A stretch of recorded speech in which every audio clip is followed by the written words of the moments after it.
Hi friends, Sarika recipe मराठीमध्ये तुमचं खूप खूप स्वागत आहे। आज आपण बघा उपवासाचा खमंग कुरकुरीत साबुदाणा वडा कसा करायचा ते पाहणार आहे आपण।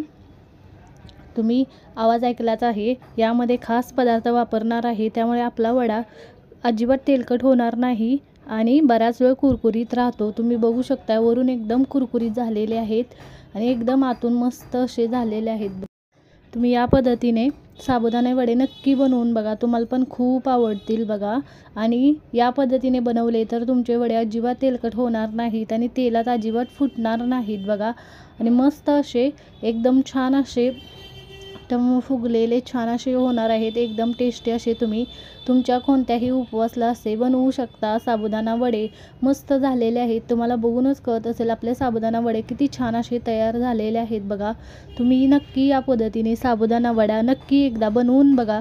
तर चला वेळ न घालवता आपण व्हिडिओला सुरुवात करूया। इथे बघा सर्वप्रथम आपण साबुदाणा वड्यांसाठी चटणी कशी करायची ते पाहणार आहे। त्यासाठी मी इथे ओल्या खोबऱ्याचे काप घेतलेले आहेत, थोडेसे भाजलेले शेंगदाणे घेतलेले आहेत, 4 हिरवी मिरची आणि एक आल्याचा तुकडा घेतलेला आहे। तुमच्या आवडीनुसार साहित्य घाला।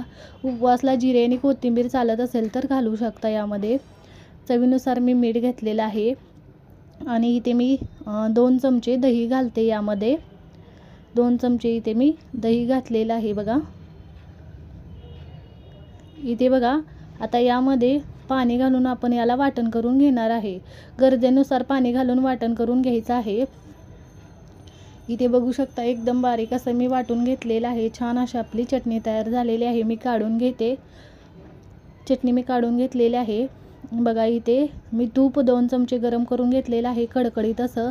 तुम्ही जर उपवासला जिरे खात असाल तर तुपामध्ये तुम्ही जिरे घालू शकता। मी तूप घातलेलं आहे, मिक्स करते व्यवस्थित असं बघा। या पद्धतीने तूप घालून मी व्यवस्थित मिक्स करून घेतलेलं आहे। छान अशी उपवासाची चटणी तयार झालेली आहे मस्त अशी। आता आपण वडे कसे करायचे ते पाहूया बघा। इथे साबुदाणा मी भिजवलेला घेतलेला आहे, अजिबात बघा ओलसर नाही, छान भिजलेला आहे। या पद्धतीने आपण भिजवलेला साबुदाणा घ्यायचा आहे बघा। कमी पाणी वापरायचं आहे साबुदाणा भिजवताना, छान भिजला पाहिजे। जर साबुदाणा ओलसर असेल तर साबुदाणा वडे फुटतात आपले तेलामध्ये। इथे बघा हे साबुदाणा आपला 2 ते 2.5 कप आहे। त्यासाठी मी इथे 2 बटाटे घेतलेले आहेत। मोठा असेल तर तुम्ही एकच घ्या, मी मीडियम घेतलेले आहेत 2।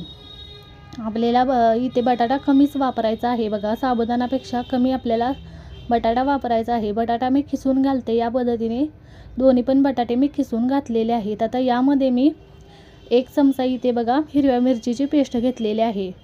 मिरची तिखट आहे त्यामुळे मी कमीच घातलेले आहे। अर्धा चमचा इथे लाल मिरची पावडर मी कलरसाठी घातलेले आहे बघा। तुम्हाला हवं असेल तर तुम्ही नुसती हिरवी मिरची घालू शकता। चवीनुसार मीठ घातलेलं आहे। 5 ते 6 असं मोठं कुटलेलं भाजलेल्या शेंगदाण्याचं कूट घातलेलं आहे, थोडंसं मोठंच कुटून घ्यायचं। 5 ते 6 चमचे घातलेलं आहे शेंगदाण्याचं कूट।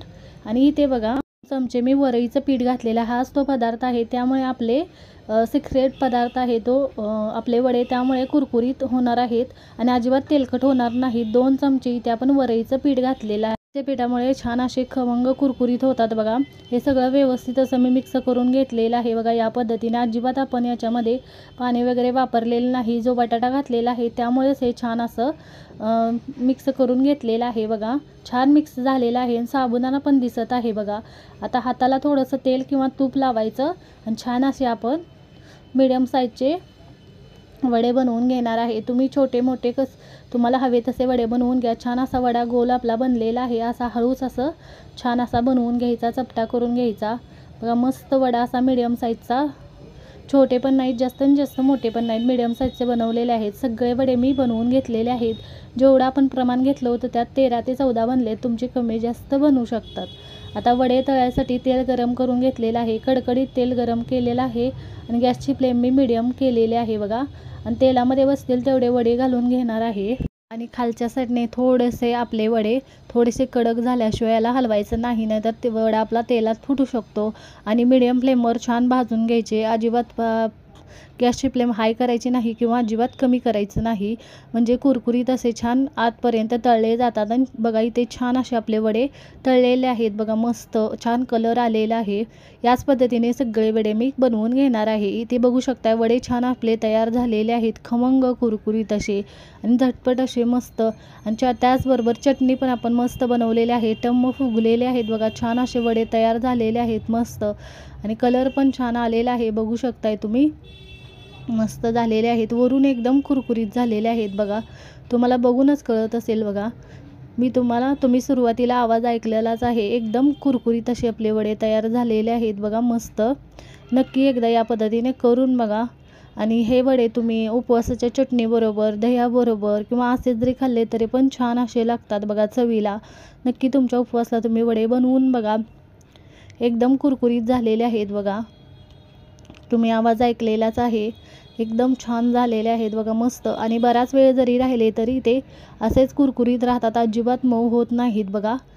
एकदम कुरकुरीत झालेले आहेत, बघू शकताय तुम्ही, तुम्हाला बघूनच कळत असेल किती मस्त झालेले आहेत. वरून कुरकुरीत, आतून मऊ, एकदम छान झालेले. या पद्धतीने साबुदाणे आणि उपवासाची चटणी नक्की बनवून बघा आणि कमेंटमध्ये जरूर सांगा तुम्हाला आजचा व्हिडिओ कसा वाटला. व्हिडिओ आवडला असेल तर व्हिडिओला लाईक करा, शेअर करा. चॅनलवर नवीन असाल तर चॅनलला सबस्क्राईब करा, बेल आयकॉनला क्लिक करा. व्हिडिओ पाहिल्याबद्दल धन्यवाद.